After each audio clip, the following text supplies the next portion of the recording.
Yo, yo, yo. Welcome to Starbucks. I'm your host, Anthony DiNardo. With me, of course, we have Jim. Jim still in Bradenton. How you doing, buddy? It's a tumultuous journey every time I come here, I feel like.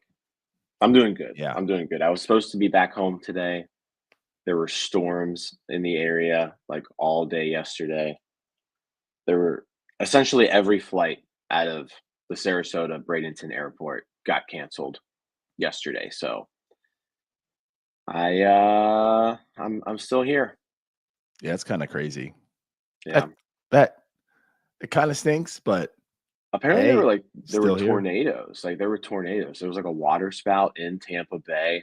There were tornadoes like just a little bit north of the bay. So yeah, it was a wild day yesterday. for sure. Well, glad you can still make it at least to the show. Um, and glad you're okay. I'm good. There you go. Yep. So, why don't you tell us a little bit about your trip? Because I don't know if everyone knows you were down there, but you were down there with Bucko Banner. You're down there with Sax Boy, down there with Chris Miller from the Renegades of the Rotunda. Seems like a very interesting crew. No, it was a fun weekend. Kind of more of a spur of the moment type thing. We were down there a couple weeks ago, but I was eyeing this weekend because you had the prospect breakout game on Friday, and then you had a home game Friday night, and then a home game on Saturday. So there was a way basically to try to squeeze 3 games in over the course of about 27 hours or so. And flight down was free with my American Airlines points. Flight back was like ridiculously cheap. So yeah, came down here. Like I said, like you mentioned, there were some other folks already here. Bucko Banner, Sax Boy Billy, Chris Miller, like you mentioned. But yeah, they had already like booked an Airbnb, and so I was like, "Hey, can I crash on the sofa and give you some Right. money?" I was like, "It's cool if that's not all right," but I was like, "But if you want someone else to split the Airbnb with you, I'm down." So yeah, it was a fun weekend hanging out with everybody. That's awesome. Yeah, I mean, I know you know this too, but my wife and I were thinking about coming down that weekend also. Because I mean, a lot of times her and I, wow, I have no voice this morning apparently. But a lot of times her and I come down for a trip as well. We're thinking about doing this weekend, but things didn't work out. But I'm glad you did. Sounds like a really good time. Saw some pretty good baseball. Like you said, the spring breakout game that looked to be a pretty fun game to watch, especially with Bubba Chandler. Well, It I was mean, fun. It was fun for a little bit, and then it got real boring because nothing happened. Yeah, fair. Like Bubba was great, and we'll talk about that. So Anthony Murphy will from Bucks on Deck will join us later this episode. We'll talk about the spring breakout game. So our first Starbucks on deck set. Yeah, Our first Starbucks on deck of the year coming today. there it is. So stay tuned for that. But of course, Yep. before we do go any further, BetOnline is the world's most trusted betting platform and your number one source for betting on all the madness. Whether you're a seasoned fan or a first-time bettor, BetOnline is your ultimate game day companion. With the largest selection of odds on everything from college basketball to $200,000 bracket contest, BetOnline continues to be your number one sports betting source. From every Cinderella story to every hat trick, BetOnline has you covered with odds, stats, and more for every game, every play, every win. Bet online, the game starts here. So, Jim, yeah, we'll have Anthony Murphy. We'll talk more about the spring breakout game, the prospects and stuff. But there's certainly some news to talk about today. I think some of us expected this type of a news, but I mean, it could have gone either way. But hey, Paul Skenes, Paul Skenes named the opening day starter for 2025. Uh, Thoughts? Yeah. The youngest starter for the this is according to John Drecker. He tweeted this out because I think most people only have stats that go back to 1900. But John being the Not John. the the, the historian that he is, right? He's got stuff going farther back. So youngest opening day starter for the Pittsburgh Pirates since Frank Killen in 1893. So I, Everyone remembers that moment. yeah, I think it's just a testament, and I understand this is probably the no-brainer move, right? He's clearly the best pitcher on the staff. If you start him opening day, it means you get to pitch him more than anyone else, essentially. You give him the opportunity to pitch more games than anybody else on your team, which is what you want. Um, but I think it does kind of signal a passing of the torch because I think you could like this was Keller's rotation. Like he was kind of the leader of this group for the past couple of years. Um, and I think you could have figured a way where you're like, you know what, Mitch Keller, you still get the opening day start, it's still your group. Paul, you'll get the home opener. You know, something like they could have worked out something like that. But I think this is just like, hey, Paul Skenes, you're the opening day starter. You're the leader of this group now. Like, go out there, lead these guys. If there's a losing streak, it's your job to stop it. If there's someone like it's your job for basically everybody to just push themselves to get better. So yeah, I saw some people who were like, you know, well, who else would it be? Like it Right. been Mitch Keller, like very much so. It could have been Mitch Keller. Mitch Keller's been this opening day starter for years now. But yeah, Paul Skeens named the opening day starter, obviously well deserved. The fact that he's in the position that he is, the age that he's at, as fast as it is, it's. I feel like we talk about Paul Skeens a lot on the show because he's one of the few very bright spots on this team, but he just continues to be impressive. And like I said, well earned opening day start for him. Um, looking forward to a sophomore season. His spot's very bright, and that's what makes him different and unique. And you're absolutely correct. I mean, it probably is a no-brainer per se, but I don't think it's just like you're saying, like it's just completely obtuse to go somewhere else. It could have been Mitch Keller. It's been Mitch Keller. This is still Mitch Keller's staff. You've been the guy, you're still the veteran. And you know what? Maybe some strategy. It's the Marlins. Maybe you'll save Paul Skeens for the Yankees. A little tougher task, right? And hey, again, if you want to think about in the mindset of Pittsburgh Pirates, like many people do, the money tickets to see Paul Skeens at home, probably a little more than tickets to see Mitch Keller at home, right? Or somebody else. So, like, you could have easily also said, you know what, we're going to give the nod to Mitch Keller. You're the veteran. You still earn, you deserve this. You're the guy everyone looks up to. And Paul will save you for the Yankees at home because I want some money.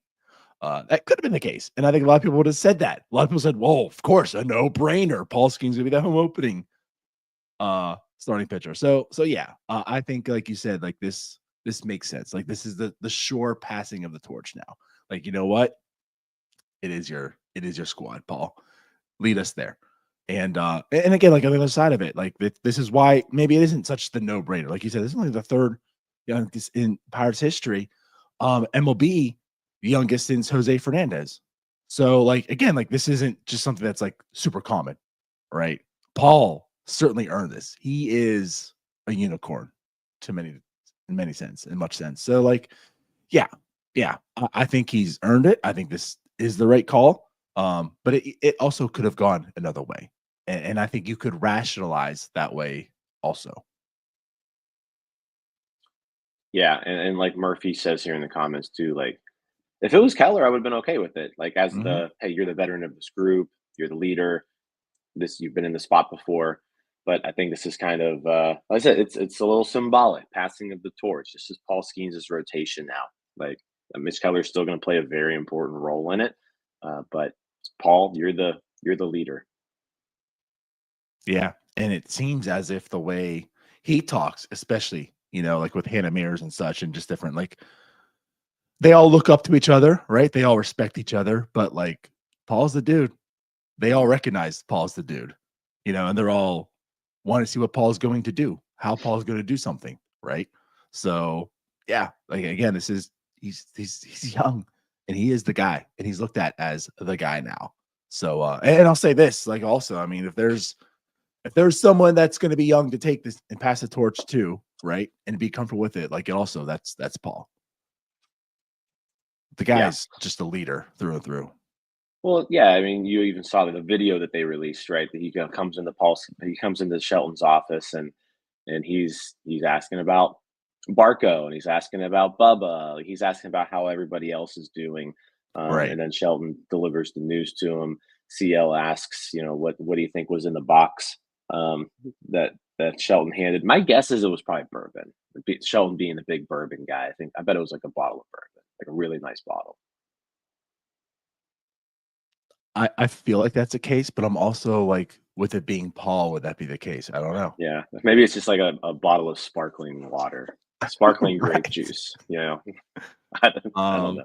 I, I right. I bet it's bourbon. I bet it's bourbon. I'm sure it's some type of celebratory, right? If We'll need to anything, find. but We'll need to find that out. we do. Yeah.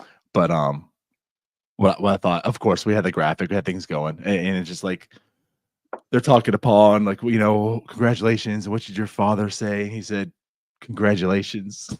like, man, the Skenes family, they're all one and the same. He's like, he said, congratulations. And I feel like if that was my kid, I'd say the same thing. Just congratulations.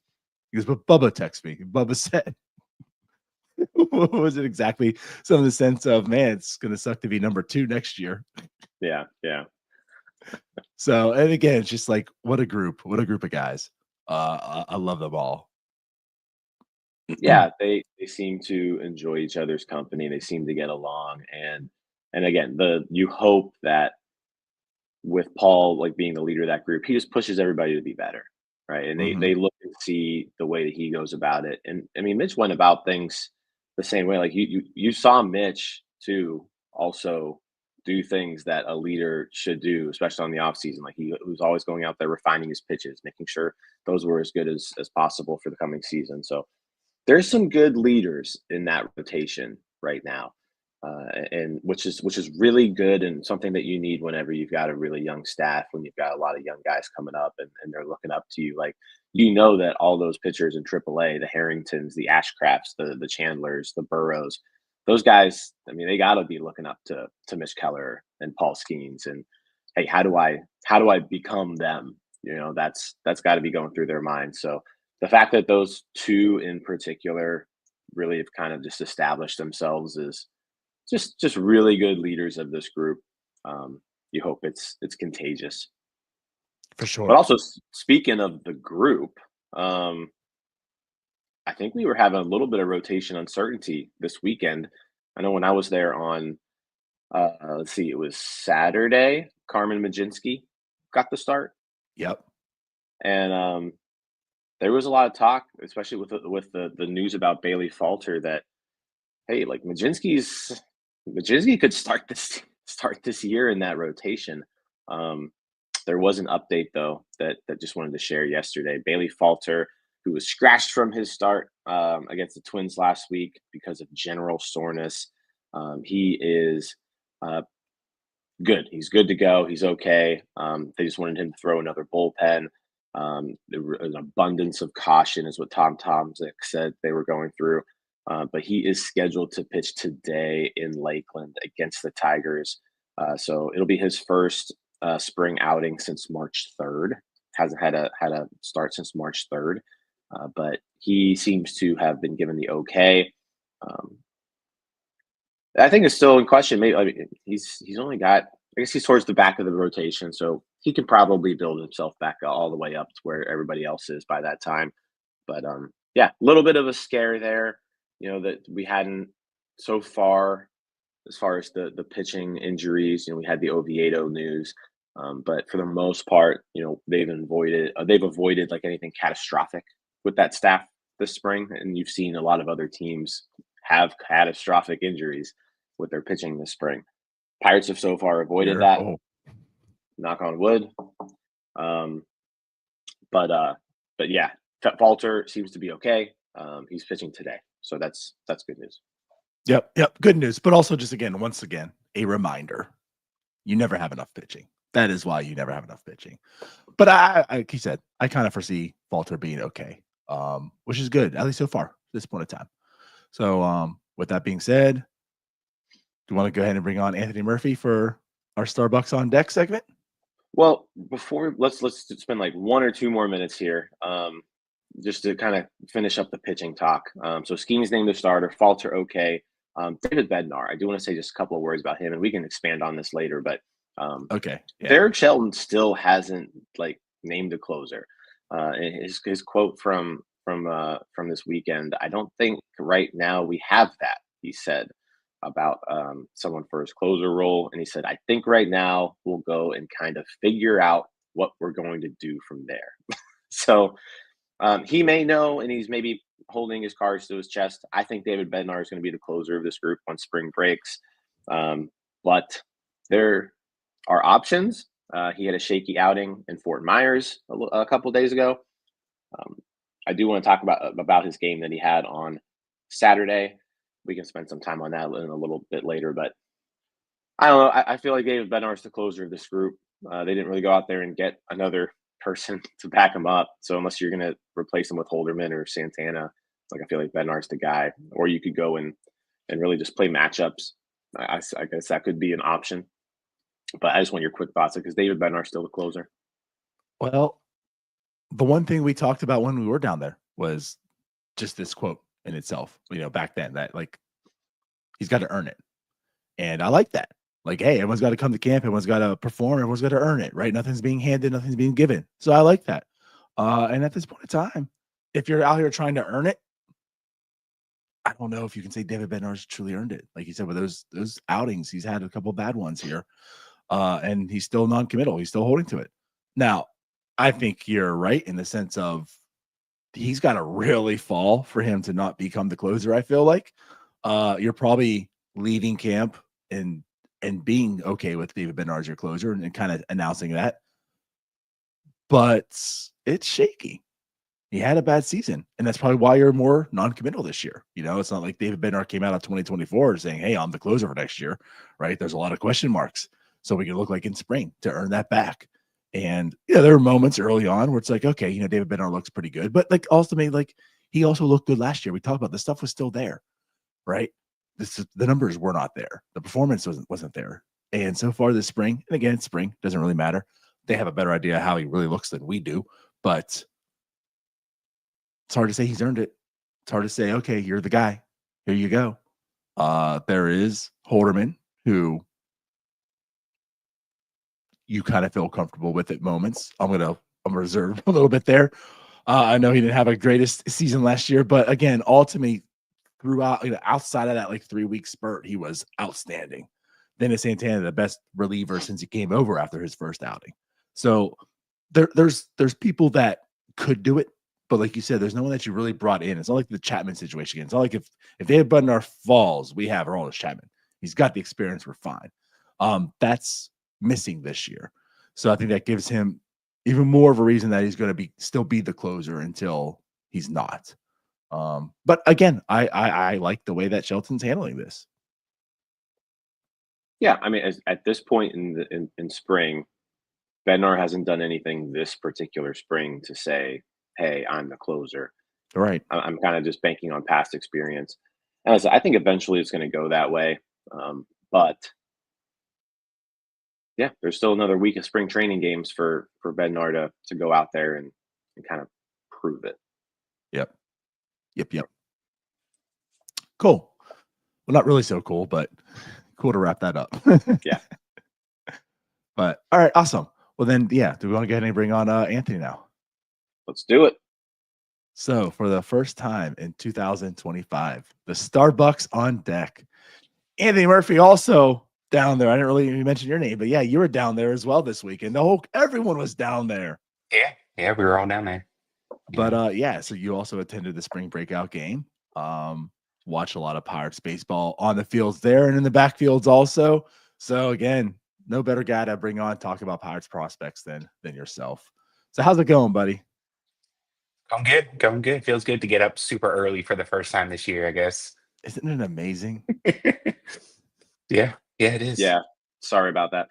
I was was it when was it when I asked you to come on? I think when we were in Clearwater for the spring breakout game. I was like, hey, you mind hopping on for 15 minutes and you're like, you know what, I got to get up early anyways this day. Yeah. So so yeah.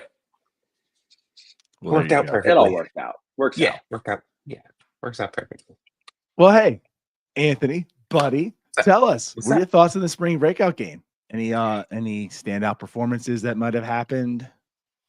Pretty much like Bubba Chandler. I think Jim kind of hit it on the nail there. There's a lot of walks and hits batters, and I was kind of going through my video the other night that I took while I was there, and yeah, there's a lot of just at bats that just kind of ended because it was either just a walk or the guy got plunked. So didn't get too much great stuff there. I mean, it's a fun experience seeing that many group of prospects together in one place and stuff like that. Obviously, getting to see Bubba Chandler, this stuff's electric.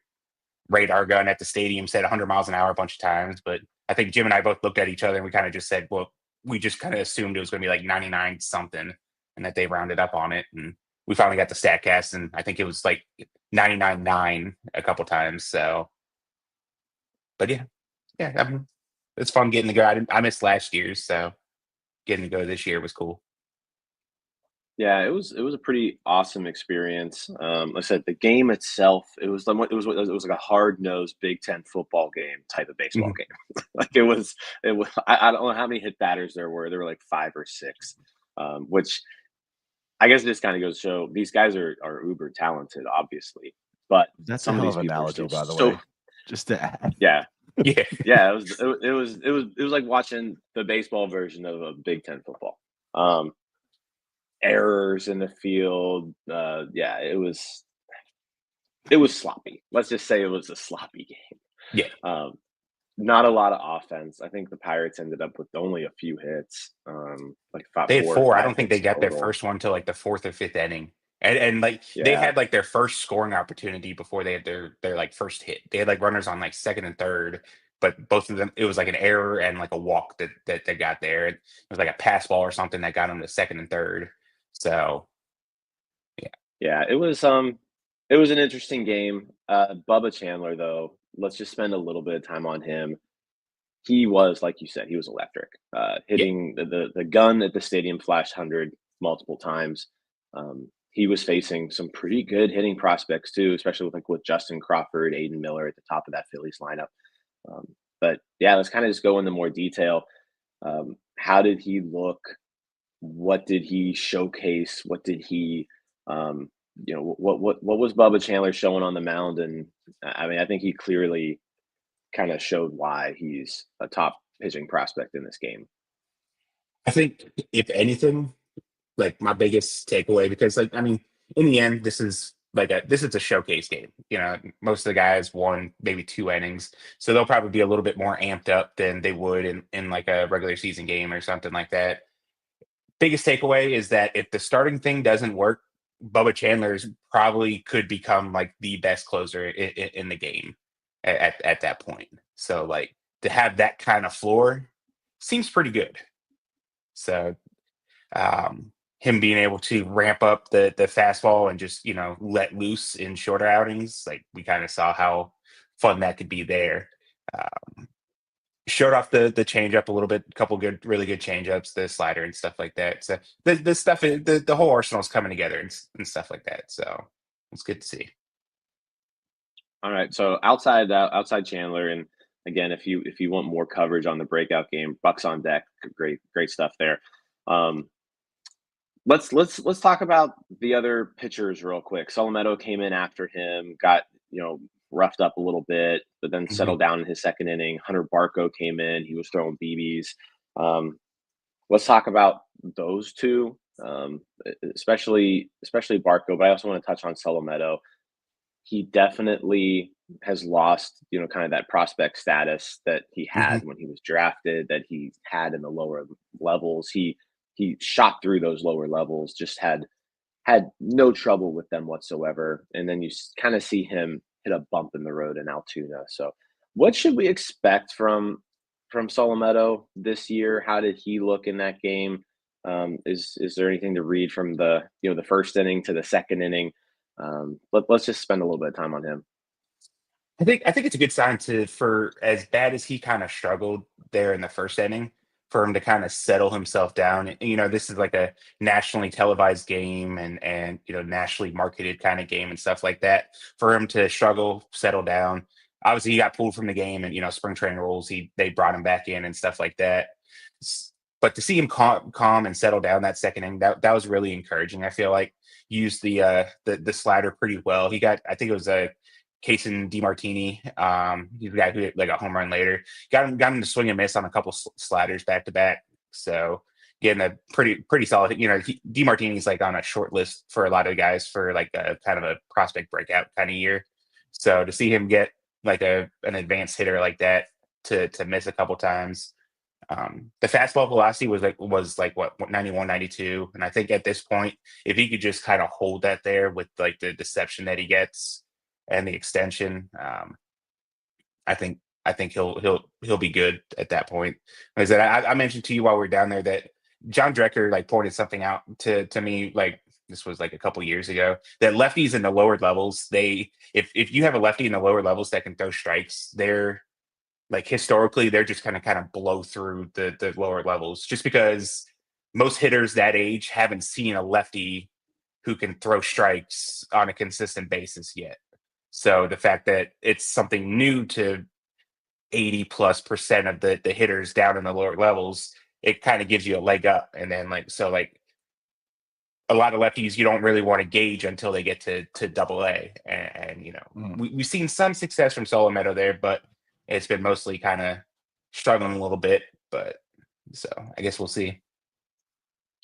Yeah, and then Barco kind of being same thing, right? Yeah. Another lefty and dominated the lower levels.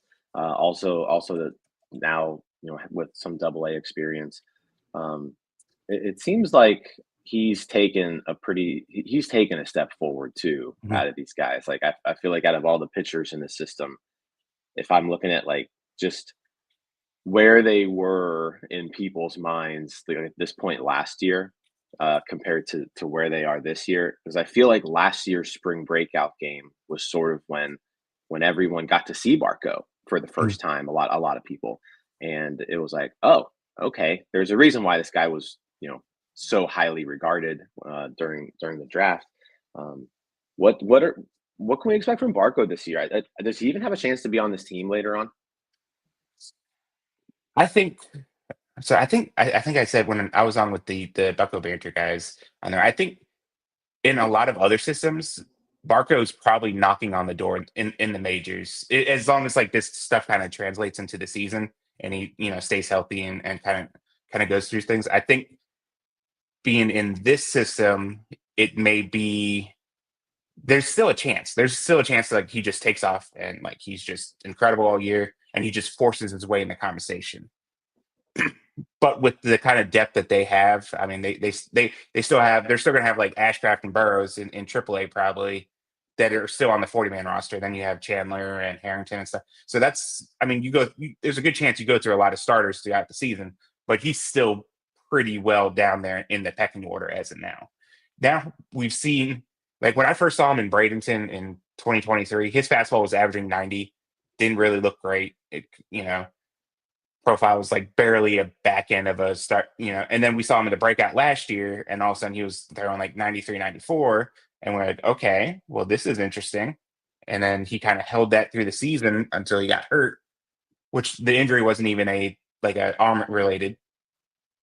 And then now this year we're seeing even more. It'll be interesting to see what the velocity is like when he's pitching deeper into games, as opposed to like the 1 or 2 innings to where he's got hitting that 96, 97. But if he's able to hold that with the slider and the splitter that I already feel like are above average to plus pitches on its own, now you add in a fastball that's potentially above average. And yeah, we're talking like, I feel like a lot of people are saying like he's like a under the radar guy kind of thing. I don't feel like he's that the case anymore, because I've read so much stuff on like national outlets that he's a potential top 100 guy for the year. So I think the secret's kind of out on Barco, that he has this kind of upside. It's just kind of seeing how much of this holds in the regular season when he's pitching 3, 4, 5+ innings. Yeah, no, I mean, that's interesting, because that's one thing that stood out to me. You've seen the velocity, and I don't know. I feel he's still a bit of an unknown. I think many people, of course, now know who Bubba Chandler is. And of course, like the Thomas Harringtons of the world. But Hunter Barco, I feel, is guy that's less talked about.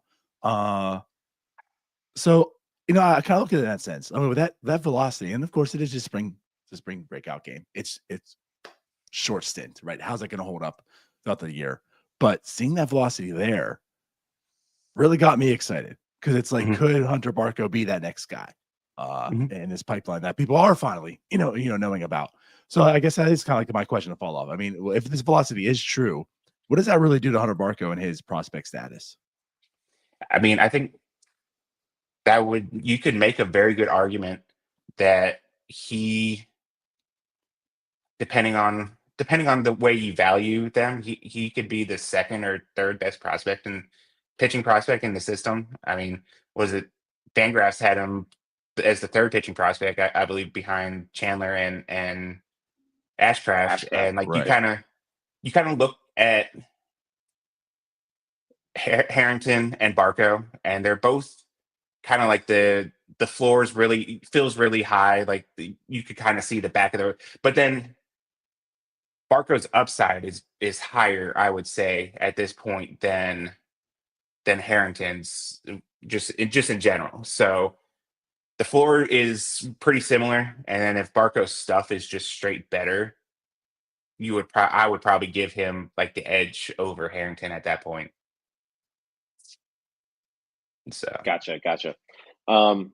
Let's shift gears just so we don't have to keep you too long, Murphy. But hitters, not a whole lot happening offensively in that game. Connor Griffin never really got off a good swing. But who out of the hitters, like name a guy or two who stood out to you? well, I mean, it wasn't for a lack of trying. I think Connor was trying to hit everything that any fastball he saw, he was trying to hit it 500 feet. So Yeah. he was the guy that was really trying to embrace the whole showcase thing. I feel like it got to a point to where like I was like, man, I was just looking at the game. It's like just swing. I don't care if you strike out. I don't care who strikes out. Everyone else, the rest of the game could just strike out. Let's just try to get some balls in play and try to hit over a couple of fences. Put on a show. Yeah, it's a showcase. Let's. But Sung Chae Chang, he was the only guy with multi hits. He had 2 of the 4 hits for the Pirates.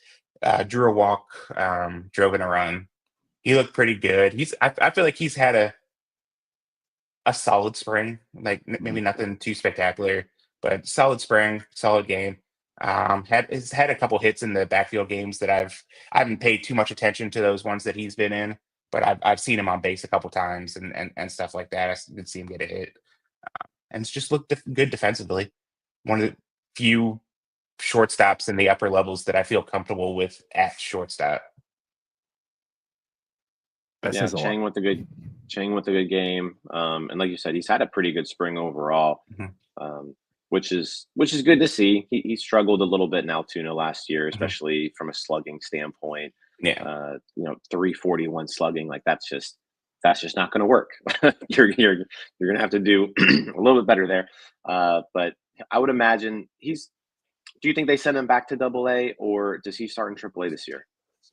I feel because he played the last week in AAA and he looked really good in that week.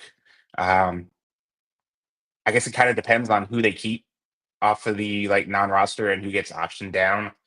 You're gonna want to get him as much playing time as possible, and like what you're already looking at. Like I'm not saying I feel like Cheng probably plays over all these other guys, but like you also may have like Alika Williams, Figueroa, and like Emmanuel Valdez all down there already fighting for playing time. Now I'd put Cheng over all of them as far as priority wise, but depending on how you look at it, like maybe he still gets bumped down. I would like to see him in AAA just to kind of get pushed. One thing with like the slugging too, like Altoona Stadium like just sucks the power out of left-handed hitters. So like I'm sure he had some percentage points taken away because of it there. So that's part of the reason why I'd like to see him in AAA to maybe a little more neutral field for lefties to see maybe if there's like he's never going to be a guy that hits for power or anything like that, but maybe there's a little more in there with getting out of that kind of ballpark. Interesting though. Well, cool. Was there something else you want to add here, Jim? No, I think that's it. So I just wanted to come on, talk spring breakout a little bit. It was on Friday. The Pirates lost that game. I don't even remember what the score was, but it was a good experience. It was fun if you were watching on TV or if you were there. It was cool to see the guys who hopefully will be playing a role very soon. So, Murphy, thanks for coming on. Where can everybody find your work? Absolutely. Bucks on Deck Substack. We got daily articles out all the time. I do some minor league work on DK Pittsburgh Sports, and then I'm also the Pirates correspondent on Baseball America. So a lot of places. Yeah, I'm busy. I stay busy. There you go. Love it. All right, Well, as man. always, Well, hey, Murphy, love you having you No on. problem. No yeah, problem. safe Anytime, travels guys. back. All right. All right, man. All right. Cool. Yeah. Hunter Barco, exciting. As John here too. I know we didn't talk too much about it, but Alfonso was hitting the hell out of the baseball too. And we know how much Murphy loves him. No, Alfonso was like the one guy on offense who, like, I like what we saw out of him. Mhm. 3 hardest hit balls of the game, I think, for the Pirates were all Alfonso, or he at least had 3 out of 4. 3 balls all over 100. Hit a double. He was like the one guy to really actually connect on a ball. So yeah, he had a really good game, and he's looked good in his time in spring. It's again, like can he? I'm gonna guess he starts in Double A. So how does he look in Altoona? Like, one thing that Murphy always Right. talks about when he comes on here is, with the hitting prospects, because of the way Greensboro is, you almost can't really judge these guys till they get to Altoona. So, like, Altoona's the neutralizer for these Yes. hitters. Like, can you hit Double A pitching? Can you do it in a ballpark that's not a bandbox? Alfonso should be able to show us that this year, whether or not he can be taken seriously as a real catching prospect. For sure. Yep. Yeah. Yep. So good stuff. So let's transition a little bit over here. So we're talking about actual baseball stuff. There was some other things that came out this weekend, Jim. Not so much the X's and O's, but the little dollar symbols. Pittsburgh Post-Gazette had an article come out, more or less like the auditing of the Pirates and how they're spending their money. And it was pretty insightful. I mean, I guess the way I look at it is there's not a whole lot that we didn't know on a perception base, I guess, right? This kind of come out, stamped it like, hey, here's the dollars that they actually spent. Here's the dollars they actually earned with tickets and concessions and such. Here's how they're operating. So it kind of like validated a lot of our thoughts. And that's why we're talking like this year, what payroll is going to be, because it kind of aligns with how much they make in tickets, how much tickets went up last year. It's how much they're probably going to spend. And it's kind of what it is. Kind of confirmed it. Like what they make in like concessions and ticket sales and stuff is how they mirror their payroll. So that's one thing that came out this week. Let's kind of talk about that a little bit. I mean, Jim. Mm-hmm. Yeah, so this article came out yesterday. Mark Belko of the Post-Gazette, and I mean, it's just, again, there's nothing in here from we already knew that type of deal. We already know the Pirates are cheap, but there is some new information here that we did not have. Apparently, the Post-Gazette has been trying to get this information from the Pirates through a right to know request for a couple of years now. Yep. They made similar requests back in 2007, back in 2019. Apparently, under the Pirates lease, they are required to submit financial statements related to the operations at the park, which they had never done before. And the Post-Gazette was able to do this. There was a 2-year legal battle with the Pirates about this, and this is essentially the settlement of that battle, is that they get this information. So if you haven't read this yet, like I said, it's on the Post-Gazette, but essentially all of the concessions and ticket revenue from 2010 on has been released. So we have that now. And yeah, it's kind of crazy. There's a chart in here, and I'll let me see if I can kind of zoom in on this chart and share it. But it's kind of incredible that the way it ends up working out, guys, is the Pirates payroll is pretty much exactly. Let me go in here. It is exactly related to these revenue streams. You look at the blue lines here, player salaries. The orange lines here are receipts from tickets and concessions. So last year, for example, player salaries 86.5 million, tickets and concessions 84.8 million. So kind of, like I said, right in line with that. This does not include revenue that the Pirates get from the media, from any sort of local media, any sort of national media, any sort of revenue sharing deals, luxury tax, whatever it is. Those are all on top of that. But essentially, this is just kind of proof that this is how the team runs it, right? The more money they get from tickets and concessions over the course of a season, that's what they're going to spend on payroll. And there's really no other factors involved, it seems like. You do see the player salaries maybe getting a little bit higher here and there, but it's not by a lot. In overall, like I said, it's kind of tied directly to this. So there are a few interesting things in here I want to talk about, but like again, there's nothing new in terms of, oh well, yeah, the Pirates are cheap, but how cheap are they? Yeah, it's there. It's just further proof that they're not investing enough. There's some people in here that post Gazette interviews, for baseball prospectus.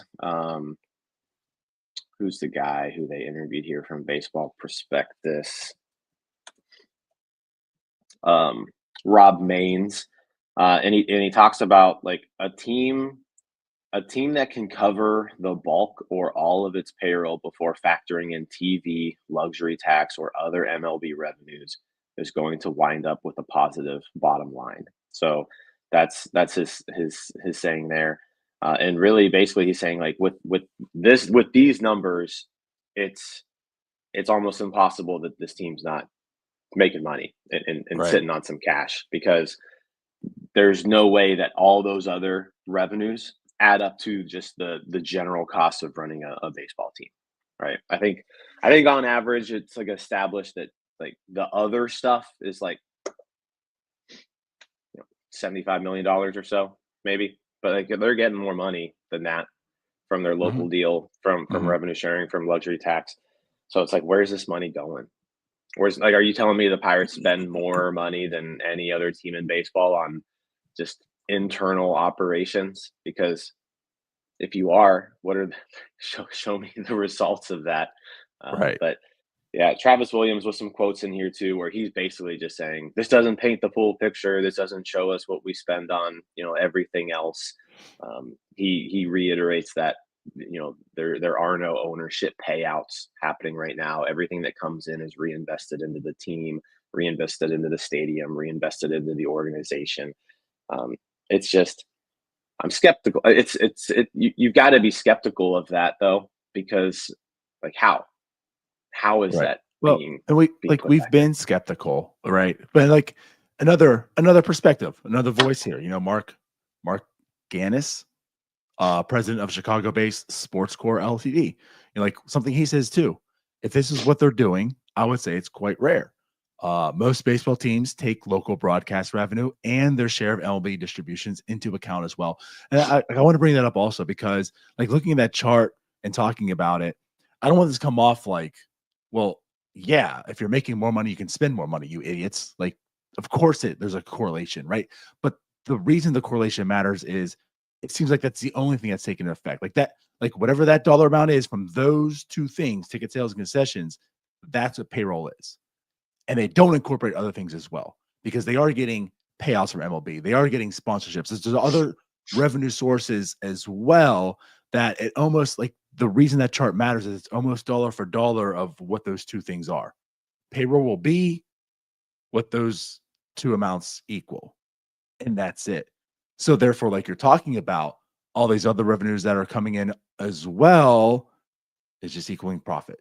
We're going to ensure we have that cash flow because we're only limiting our payroll to these cash flows. And that's, again, another outside perspective. Like he says, like this is kind of rare what they're doing. Most teams don't operate this way, and by operating that way, you are ensuring you're getting revenue, you're getting cash, you're getting profits. And what we talk about time and time again, why profits are valued more than winning and success. Sometimes maybe you don't value the profit. Sometimes you say, well, you know what?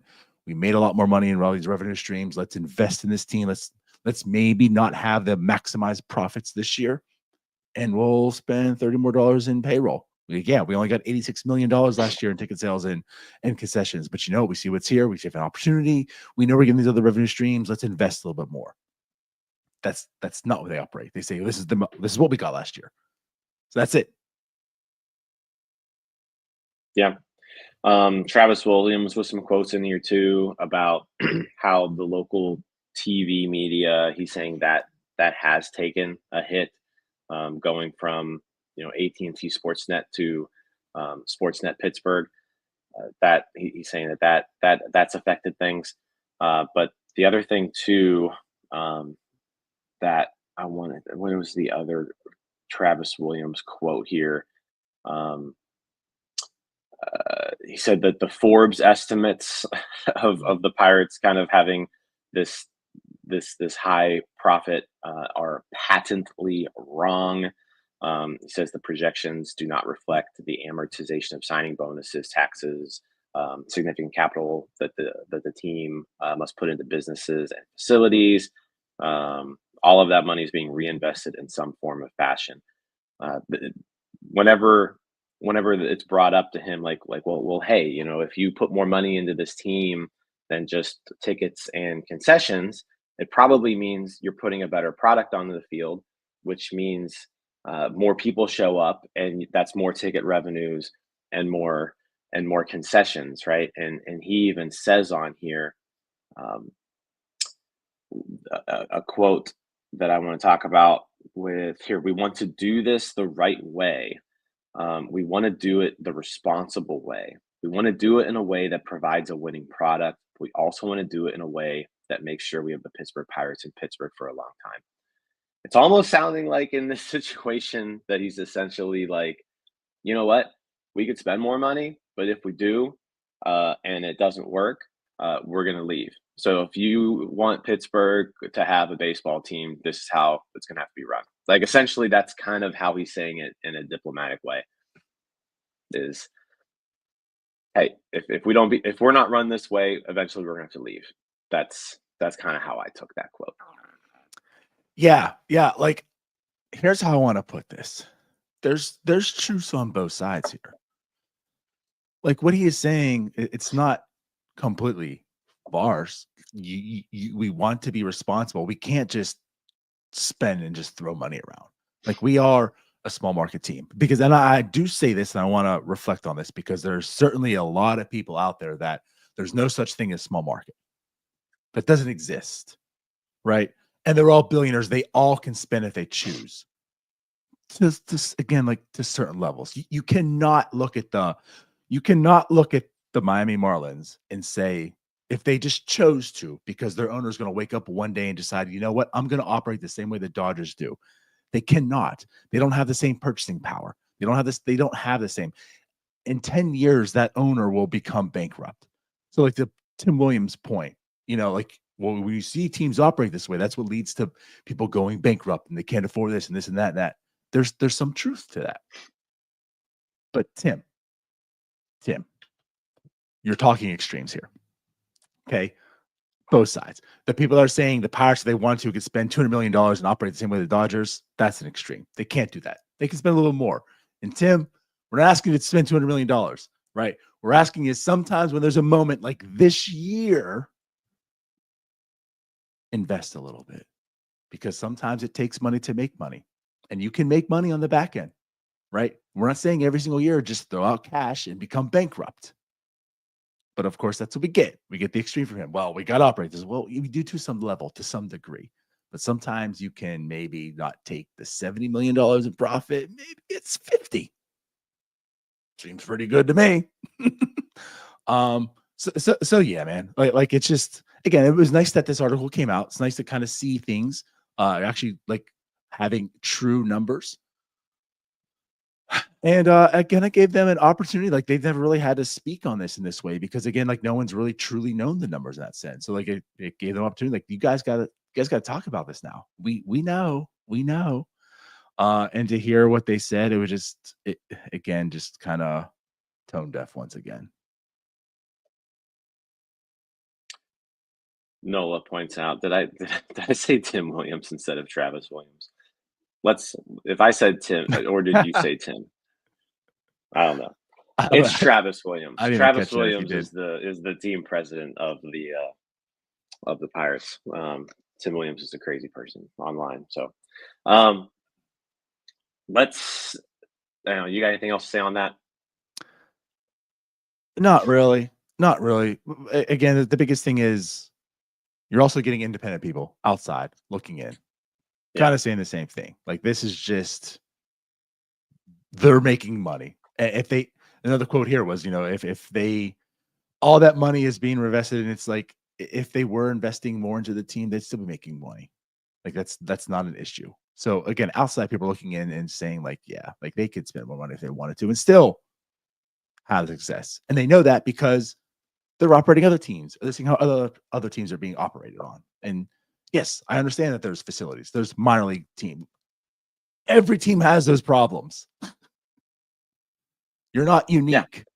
Well, and they all have those expenses. Like, again, there's nothing that the Pirates are spending on in their organization that other teams aren't. Right.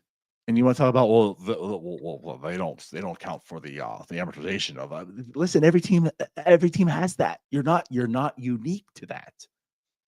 So that's all.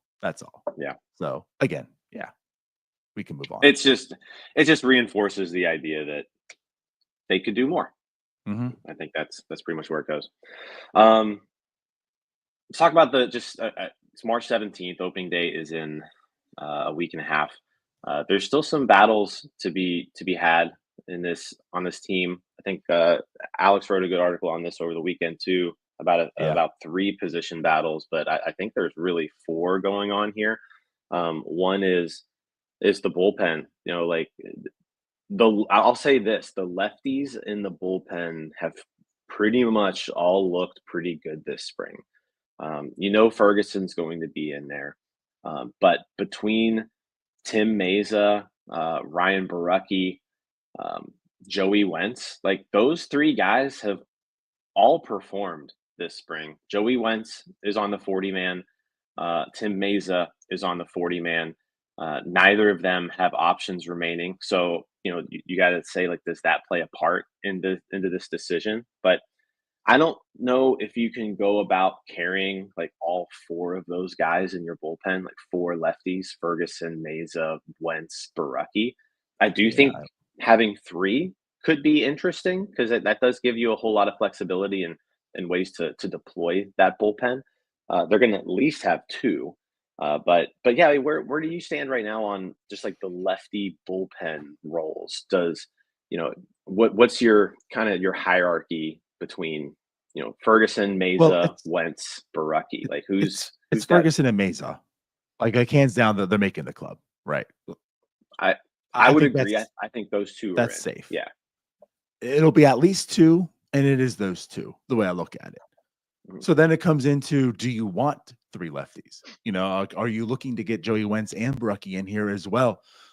And I think you can absolutely make the case. And like that's what makes this time of year interesting is it's not just performance, and there is a rhyme and reason to do that. You don't necessarily bring your best 26 up. And I know that's something you hear people talk about, and us too, to some level, right? But there also is some strategy. Bringing your best 26 up might mean Ryan Barucki's not in the organization anymore. He's now a Cub.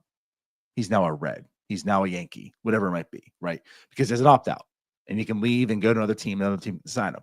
So is it smart to bring maybe someone that you think is better marginally, or to have that extra pitcher still in your organization? So maybe the other guy that you're thinking is a little bit better is starting out in the minors, just so that way you can have Ryan Barucki in your system.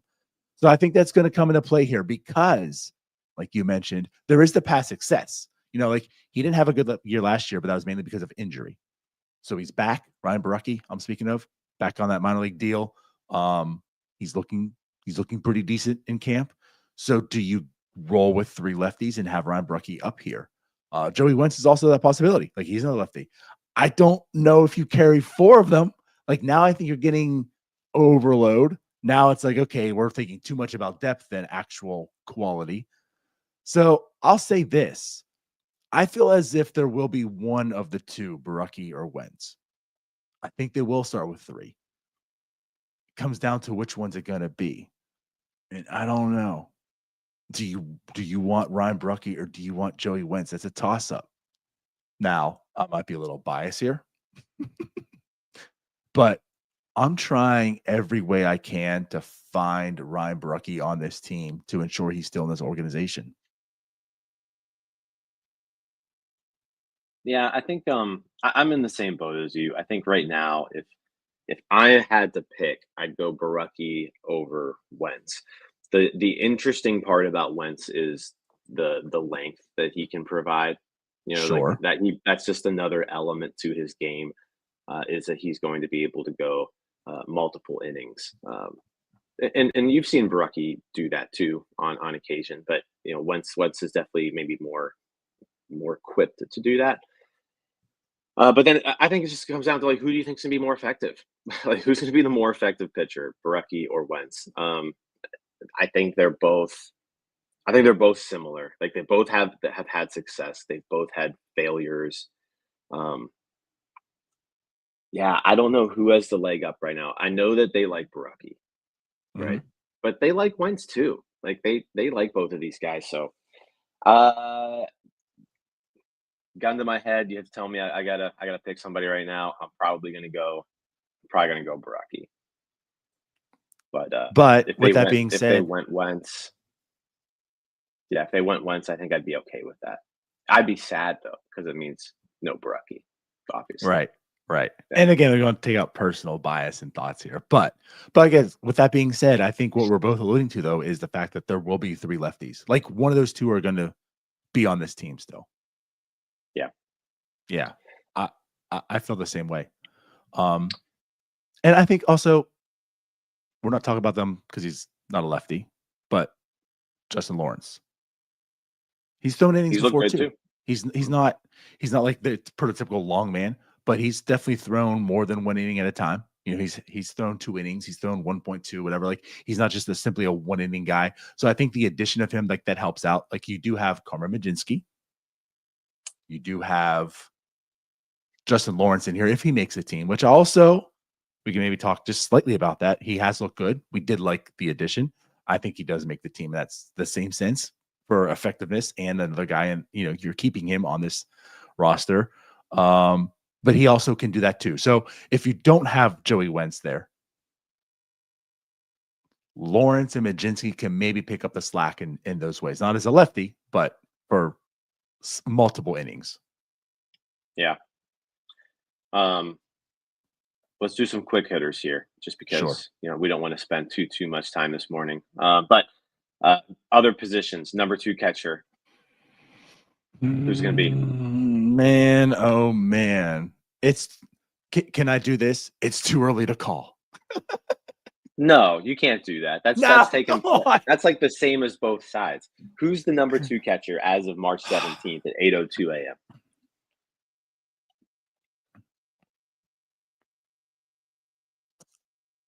if I were to say who's it going to be right now, I might, I guess, go into my head. It's the first. It's Henry Davis. I don't know necessarily if that gets to what I want. I don't know if that's the safe call. And these look good, but I just feel, and he's coming off injury. Slow play and Andy might be the right call. But again, you get like the same reasons you can say that for Henry Davis. Henry Davis sucked. He just throw him off in AAA and call him up eventually. You know, like everyone, like, they each have the same reasons to be up here and not be up here. But I Yeah. guess I would, if I have to say, but I don't know, maybe it's just Jason Delay regardless. You know? So it's not gonna be delay. I'll say that. Like, he's just not playing. Like, they're not giving him I any know. opportunities right now. It's gonna be it's got to be Endy or Davis. And I think with the way that Bart the way that Bart plays, which means he bashes lefties, not as good against righties. And you're thinking, like, who's going to be the best fit on this team? Because right now, I'm not really seeing much of a difference. Like, if you're telling me to rank Endy and Henry Davis right now, like they're kind of both in the same boat, like you mentioned. Like, they're both coming off a season that they either missed or it didn't go their way. They both look pretty good this spring. We both know, like, we all know the upside of both of them. We know that they've both been high prospects. They they're very different players, but they're kind of in the same boat in that ex highly regarded prospect coming off a year where things got derailed, and now they've both shown up to spring and they look good. So, like, you got to pick one though. I think just with the way that Bart handles lefties, it would be cool to have like someone who can hit from the left side in there to spell him against righties every now and then. So I think as of right now, I'm going Endy, just slightly over Henry because of just the switch hitting this aspect Yeah. of him. So, first base, opening day first baseman. Who you got? I don't think it changes. It's DJ Stewart. Like, he's been fine. I think it's Stewart too. I think they could Yeah. get a little they could get a little creative and kind of just piece together that with York, Cook, or Triolo, but I think it's going to be Stewart too. And then fourth outfielder. I feel like right now it's pretty much like you're seeing Palacios not getting any playing time. I think it's between Bay and Suwinski at this point. This is starting to get interesting because, and I'll say it for multiple reasons. Jack Suwinski, who's he going to be? He's looking fine. He's looking pretty good. Bay's kind of throwing in a little wrench here because I think both of us are kind of writing him off, whether you want to or not. Thinking about the organization, right? But the spring has shown to be kind to him right now. He's performing. And a lot of things we talk about time and time again, even though it's not a major thing, like, this isn't the only reason you're like, we're devastated here because we have no one to back up O'Neal Cruz in center field if it doesn't work out or he has to take a game off. Like, who's going to be the center fielder? Bay's played it. I know Jack has also, so that's why they're both coming in this conversation as well. But Bay's getting a little bit of run here as well. I think he's certainly in the conversation for them. Like, he could be in talks for opening day. If I'm going to go right now, though, I'm picking Jack for multiple reasons. This team also needs power. Jack presents it. Like, if they were going to say, like, okay, if they're kind of one the same, if it's between the two, who's the better fit for the team in that sense? I think it's Jack. Because, again, if Jack can be back, that could be major for this team. And I feel like if Bay has a successful year, of course, that'll be good. That'll be nice. But I don't know if it's like the difference maker that Jack could be. Yeah, you pretty much took the words out of my mouth. I think right now they're both having really good springs, but you need power. Like, you need someone in this lineup who can hit the ball over the fence, and Jack Suwinski gives you that. G1 Bay doesn't. They have two completely different games, and when Bay does play that game in the majors, he seems to fail miserably all the time, time after time. So yeah, Bay has probably the better center fielder out of the two, just because of the speed aspect. But, like, it's not like he's particularly great out there. Mhm. But yeah, I'm gonna go with you. I think Jack Suwinski has the leg up right now, and that power plays a big part in that. Just like they need someone who can hit homers on this team because outside Bart against lefties, and then Reynolds and Cruz, there's just none there. Like, there's no power on this team. So Sawinski's gotta be that guy. Like, he has to be that guy this year. That can occasionally hit the ball over the fence from time to time. Jack back, Jim. I'll tell you what, it's growing on me. Jack might be back. I'm not saying a 3-war player. I'm not saying better than Brian Reynolds, like some other dummy that's on the show right now might have said about a year ago. But maybe it's starting to grow on me a little bit too. You're not saying 2025 All-Star Jack Suwinski? I'm not saying prime Juan Soto. No. No, I Jack's my pick, and yeah, I'm getting more and more on the Jack wagon, I guess. is what you can call it. Let's get out of here. All aboard the Jack wagon. Oh God. All right. Well, on that note, for real though, any takeaways? Any last words? No, let's get out of here. Let's do that then. All right, cool. So we'll be back this Wednesday, of course. We'll be back with another WNSI Plus. We are going to, I don't know if they've talked about this at all. We're gonna have No, we've not announced it at all. Okay. So yeah, we'll have Hannah Mears on this Wednesday with us. So that'll be fun. So WNS9 plus this Wednesday at 9 with Hannah Mears. And then Friday, our fourth and final spring training post-game show. Myself and Ryan, I think, will be on that one. And then later today, Cody, we didn't happen to have it yesterday, but Cody will be streaming with Nutsy, MLB The Show.